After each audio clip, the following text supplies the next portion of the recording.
सुना है आरिश भाई स्टेज की सियासत और जंग भी होती है। वो बहुत होती है, वो बड़ी जंग होती है। अच्छा, कैसे, किस तरह से?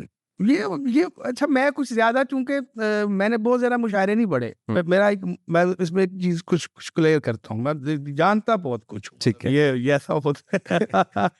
मैंने कभी किसी से मुशायरा मांगा नहीं। मुशायरे का पहले पहले सीन ये होता था कि सोशल मीडिया पे किसी ने पोस्ट लगाई कि एक मुशायरा होने जा रहा है, तो उसके नीचे ना आप कमेंट्स देख रहे हैं, शोर आके हैं, माशाल्लाह क्या बात है, वगैरह वगैरह, ये वो ठीक। बहुत अच्छा मुशायरा हुआ। कुछ ऐसे लोग भी होते थे कि वो उनका जुमला बड़ा मजे का होता था, दोस्तों से मिलकर बड़ी खुशी होगी। मतलब उनको भी पता नहीं है कि इनवाइट किया गया कि नहीं, तो उन्होंने पहले से एक ऐसा जो है वो कर दिया। तो ये होता था। फिर ज़ाहिर है मुशायरे से पैसा वैसा आना शुरू हो गया, तो फिर एक गिरोहबंदी भी कहीं ना कहीं फंडेड मुशायरे होते हैं, पैसा कहाँ से आता है? अब एक आम सा बंदा, फॉर एग्जांपल अगर हम यूनिवर्सिटी की भी बात करें ना, तो यूनिवर्सिटी में भी अगर फेस्टिवल मुशायरे का होता है तो स्टूडेंट्स कितनी कलेक्शन कर लेते होंगे? ये असल में वही चक्कर है ना। आप जाते हैं वो ताउन वगैरह जो एड्स और इस तरह से जो है वो चीज़ें जो है वो करते हैं, इकट्ठी करते हैं, कुछ यूनिवर्सिटी भी फंड देती है।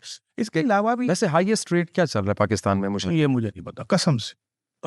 सच्ची बात बताता हूँ। मैं इसमें जो बात ऐड करना चाह रहा था वो आप सुनना चाहते हो? जी जी प्लीज, जी प्लीज। तो अब जो मैंने कहा मैंने बात ऐड करनी है। मेरे दोस्त हैं हसनैन, आजकल सियालकोट में वो अपना एक बिजनेस चला रहे हैं। वो उन दिनों थे जर्मनी, और आप और मैं एक दूसरे को बहुत अच्छे से जानते हैं। हम लोग कहा करते थे कि हम इस समाज के लोग नहीं, आप भी कहते हैं यहाँ पैदा हो गए हैं, ठीक है यहाँ से निकलो जी। तो मैंने उसे कहा यार अब तू जर्मनी है तो वो मेरे लिए बड़ी संजीदा कोशिश कर रहा था कि किसी तरह से आपको यहाँ से जो है ना मूव करवाया जाए। तो वो जो कोशिश हो रही थी, इस दौरान उसने मुझे एक बात की। उसने कहा आरिश भाई अगर आपके पासपोर्ट पे ना 1-2 विजिट वीजे लग जाए ना, ठीक है। तो एम्बेसी में हम जब जाएंगे वहाँ तो बड़ी आसानी होगी। तो मेरे सबसे पसंदीदा शायर जिन्हें मैं आज आज जो मौजूदा शायर उनमें सबसे पसंदीदा शायर हैं इदरीस बाबर। मैं उनसे बड़ा प्यार करता हूँ और उनकी शायरी से बड़ी मोहब्बत है मुझे। मैंने उन्हें कॉल की, मैंने कहा इदरीस भाई मुद्दा ये है कि मुझे ना एक मुशायरा चाहिए। वो बड़े हैरान हुए कि तुझे? मैंने कहा इदरीस भाई ये इसलिए नहीं चाहिए, उन्हें कहें कि भले मुझे मुशायरा ना पढ़वाएं, मुझे एक बार एयरपोर्ट पे मैं चला जाऊं वापिस आ जाऊं, मेरा मकसद कुछ और है। मैंने पहली मर्तबा मुशायरा सियासत जो है वो बड़ी करीब से देखी उसके बाद। ठीक। तो उन्होंने खैर एक बंदे से हैं तो उनसे कहा कि तो उन्होंने मुझे फ़ौरन फ़ोन किया, मैं आपका बड़ा मद्दाह हूँ वगैरह वगैरह सब हुआ। एक ग्रुप में ऐड भी कर लिया, सब चला ये वो। तो अब आपने ना बड़े दिल से काम कर रखा है शायरी। मतलब मैं अपनी बात करूँ, मैंने बहुत दिल से काम कर मैं बहुत दिल से काम करता हूँ, मुझे लगता है। मतलब ऐसा कभी नहीं हुआ भट्टी साहब कि मुझे लगे कि यार मैंने कल मुशायरा पढ़ना, मुझे आज गज़ल लिखनी है, तो मैं लिख लूँ कोई और गज़ल ये वो ना। एक ख़ास फ़ेज़ में जाता हूँ, फिर सारा वो शेरी आइडियाज़ ही मैं आगे डिस्कस करता हूँ। उन्होंने ग्रुप में ऐड कर दिया मुझे। अब वहाँ चल रहा है जी, फलाँ का वीज़ा लग रहा है, फलाँ का नहीं लग रहा है, फलाँ का लग रहा है, मुझे वो रोज़ अपडेट हो रही है, ये हो रहा है, वो हो रहा है, वगैरह, वगैरह, वगैरह, वगैरह। फिर वो बात बाहर भी निकल गई कि भई इसको बुला रहे हैं, बुला रहे हैं, बुला रहे हैं। दोस्तों ने मुबारकबाद भी 1-2 ने दे दी। मैंने वो कबूल भी कर ली। अब किसी को क्या बताऊँ कि मैं किस चक्कर में जा रहा हूँ, वो ना लग सका वीज़ा।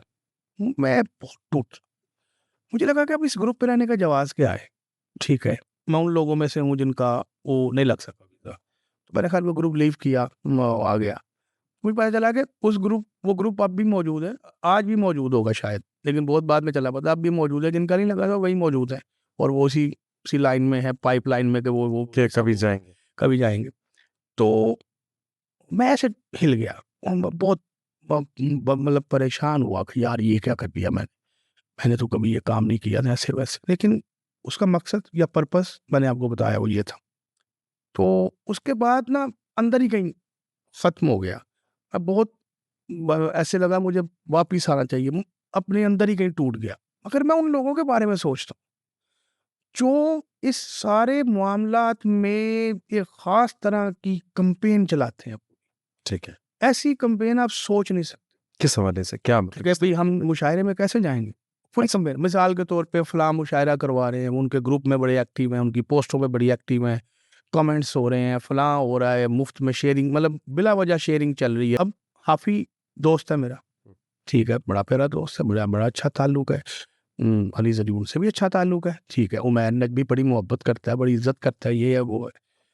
एक मिसाल है, ठीक है, अदर फराग बहुत अच्छा शायर है, बहुत अच्छा शायर, मैं उसको बड़ा रेट करता हूँ, ठीक है, सारे बहुत प्यार करते हैं, मुझसे भी बहुत प्यार करते हैं, मन से बहुत करते हैं। आपका क्या ख्याल है कि मैं तहज़ीब आफ़ी से ये कहूँ कि यार मैंने एक मुशायरा पढ़ना है, मुझे नहीं पढ़वाएगा वो? तो असल बात ये है, हमारे पास वो सब मौजूद है, इसके बावजूद हमने कोशिश नहीं की। लेकिन हम देखते हैं एक एक पूरा वो तबका है जो ये सब कर रहा होता है। फिर आगे और भी काम चल रहा होता है। लिस्टें जाती हैं बाकायदा, इसका नाम काट दो, इसका रख दो, इसका काट दो, वो बहुत जंग चलता है। तो मुशायरा तो एक जंग है। मुशायरे पर तो मैं कहता हूँ कि लोग लोग कहते हैं यूनिवर्सिटीज़ में वो मौज़ूआत ख़त्म हो गए हैं थीसिस के लिए। भाई पता नहीं क्यों नहीं किसी ने मुशायरे में कोई थीसिस लिखना। भाई पीएचडी हो सकती है इस पे। ऐसे-ऐसे वाक़यात मिलेंगे, आप हँस-हँस के दौरे हो जाएँगे कि यार ये हो क्या रहा है? ऐसी-ऐसी फ़नी सूरत-ए-हाल बन जाएगी। तो ये एक बहुत जंग है, बड़ी जंग है। अच्छा, इसी मुशायरे को लेके चलते हैं थोड़ा-सा आगे। मुशायरे में ऑब्वियसली फीमेल पोएट्स भी होंगी जो शेर पढ़ती हैं, कहती हैं। तो इन उन ख़वातीन, क्योंकि हम we are living in a male dominant society, हाँ, और इसमें तो बिल्कुल। कहीं न कहीं उनको मसाइल कोई दरपेश होंगे। अगर हैं तो एक आधा हमें बताएँ, और दूसरा उनके शेरी बयानिया के बारे में भी बताइए। देखें भट्टी साहब, देखें बात ये है कि आपको याद होगा जब हम रिसाले पढ़ते थे, या हमसे पहले वाली नस्ल भी हमें ये बताती है कि ये समाज इस कदर जो है वो इनसिक्योर था चीज़ों के हवाले से, और इस कदर यहाँ घुटन थी कि ख़वातीन मर्दों के नाम से लिखा करती थी। Yes, it happens in even English literature. बिल्कुल पहली बात तो ये। तो आप खुद समझें कि ये जो एक अपना मेल डोमिनेंट एक एक समाज है, ठीक है, उसमें क्या-क्या मुश्किलात उन्हें पेश आएँगी, आती होंगी।